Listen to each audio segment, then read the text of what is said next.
Hoje nós vamos falar sobre polígonos regulares. Então, os principais elementos de um polígono regular. Então, dado um polígono de n vértices, né? Então aqui nomeados por V1, V2, V3 até um Vn, né? Então V1, V2, V3 até um Vn, nós temos alguns elementos importantes desses polígonos. Nós temos o seguinte: O é o centro do polígono e também o centro das circunferências inscrita e circunscrita.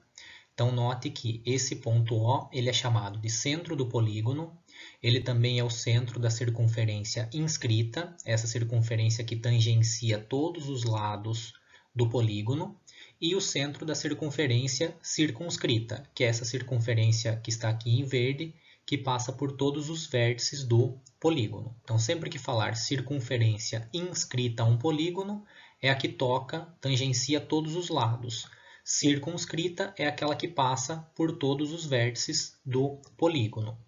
O segundo elemento, pensando ainda nessas circunferências, esse R maiúsculo é o raio dessa circunferência circunscrita, enquanto que o R minúsculo é o raio da circunferência inscrita ao polígono, que também pode ser chamado muitas vezes de apótema do polígono. Então, se você ouvir falar em apótema, apótema é a distância do centro até o lado do polígono, formando, né, esse ângulo aqui de 90 graus. Então, sempre o apótema ou o raio da circunferência inscrita tem o mesmo valor. E, por último, L é a medida do lado do polígono. Então, no meu caso aqui, eu estou representando por L cada um desses lados aqui. Se o polígono é regular, significa que todos os lados têm o mesmo tamanho, têm a mesma medida. E todos os ângulos internos aqui também são congruentes, têm a mesma medida. Sabendo disso, uma última coisa que a gente também pode precisar é a medida alfa em relação ao ângulo central do polígono, esse ângulo alfa que está aqui.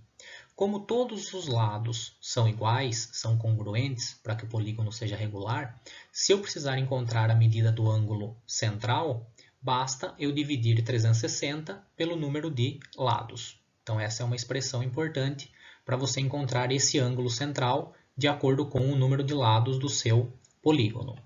Vamos a alguns exemplos dessa situação. Primeiro, calcule a medida do ângulo central, alfa, dos seguintes polígonos regulares. Então, no meu primeiro exemplo aqui, um quadrado. Então, se eu tiver um quadrado, eu quero descobrir essa medida aqui, esse ângulo alfa.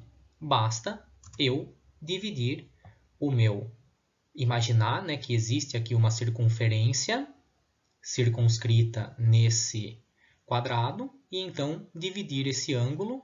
Esse ponto aqui, que é o centro do quadrado, também seria o centro dessa circunferência. Basta dividir o 360 pelo 4, que é o número de lados do meu polígono. Então, 360 dividido por 4, cada ângulo, esse ângulo aqui seria 90 graus. Se eu tiver um polígono maior, por exemplo, um decágono, um polígono com 10 lados. Mesma coisa, eu posso imaginar que eu tenho uma circunferência circunscrita aqui a esse polígono, e que esse ângulo aqui seria a mesma coisa que o 360 dividido por 10, ou seja, 36 graus. Então você não precisa fazer o desenho da circunferência, você pode simplesmente imaginar que esse ângulo aqui, esse ponto O seria o centro do seu polígono e também seria o centro de uma circunferência circunscrita a esse polígono. E uma outra situação, determine a área de um quadrado inscrito em um círculo de raio 4 centímetros. Então, fazendo o desenho, se eu tiver um quadrado inscrito em um círculo.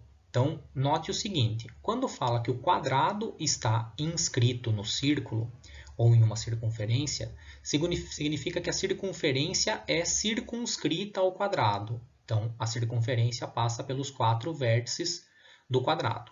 Eu sei que o raio desse círculo é 4. Então, esse daqui seria o raio do meu círculo.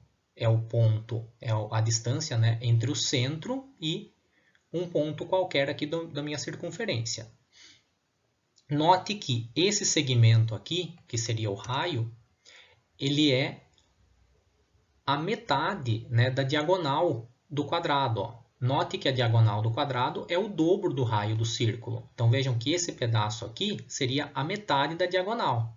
Então a diagonal completa seria o dobro do raio, 2 vezes esse raio. Sendo assim, eu posso determinar que a diagonal seria 8. Se o raio é 4, a diagonal 8. Sabendo que a diagonal é 8, eu posso aplicar o teorema de Pitágoras para descobrir a medida do lado do quadrado, seja x o lado do quadrado. Aplicando o teorema de Pitágoras, a gente teria o seguinte: diagonal ao quadrado é igual lado ao quadrado mais lado ao quadrado. Como a diagonal a gente sabe que é 8, 8 ao quadrado é igual a 2x², 8 ao quadrado dá 64, então 64 é igual a 2x², passa o 2 dividindo, 64 dividido por 2 dá 32, e aqui perceba o seguinte, se x² é igual a 32, então o x é igual a raiz quadrada de 32. Eu poderia decompor aqui, né, em fatores primos e escrever isso daqui como 4 raiz de 2. Mas nesse caso em particular, não precisa. É até mais fácil deixar desse jeito. Por quê? Olha a pergunta inicial do meu problema. Determine a área do quadrado.